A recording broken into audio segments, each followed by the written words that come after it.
יש פה מלא תינופות שאתה ממש... נו, יוכל לאכול קצת חמץ, יש בייגלה. ולסיגריות, עגבניות ומלפפונים. טוב, בגיל הזה את יודעת, זה אף פעם לא מאוחר מדי. מוקדם מדי. לא לפה. זה לא אוכל.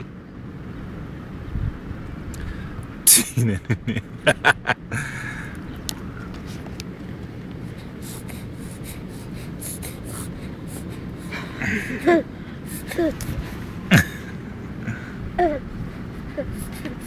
פה זכוכיות.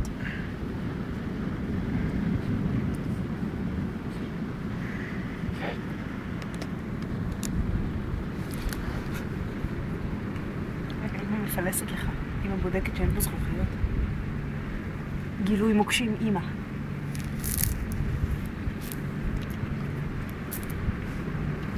קוקי, מה אמא עושה? מה אמא עושה?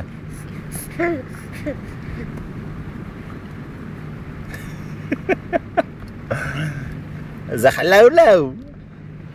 אתה כמו חילזון על החוף, משאיר שובל אחריך.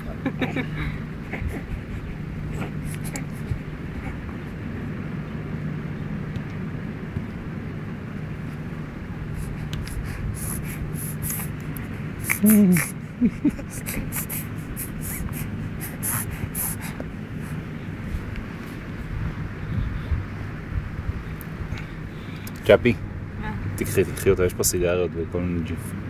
אוקיי, בוא. לנקודת ההתחלה חזור.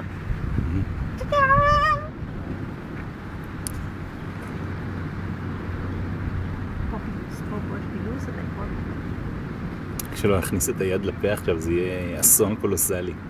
זה יקרה whether you like it or not בשלב מסוים, אז תתחיל להתרגל הרעיון הזה. אז את יכולה לשים אותו על ה... בסדר, הוא יחזור לכל, כאילו. הוא אפילו לא היה מוחד, זה די אטרקטיבי.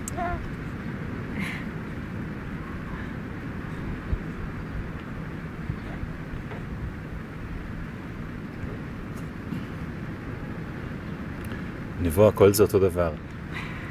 חיי.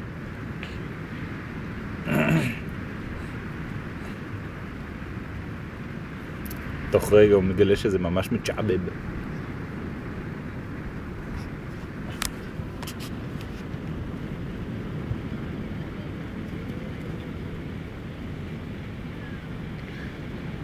מעניין איך, כאילו, מאיה ועמית לקחו את ראי בגיל כל כך קטן לחוף. מה הם עשו איתו?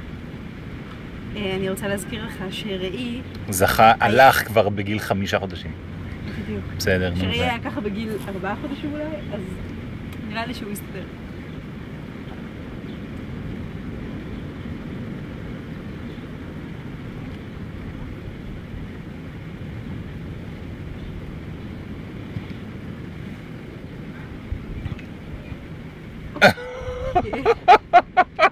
אוי, ג'יפה. איזה הורים מזניחים יש פה.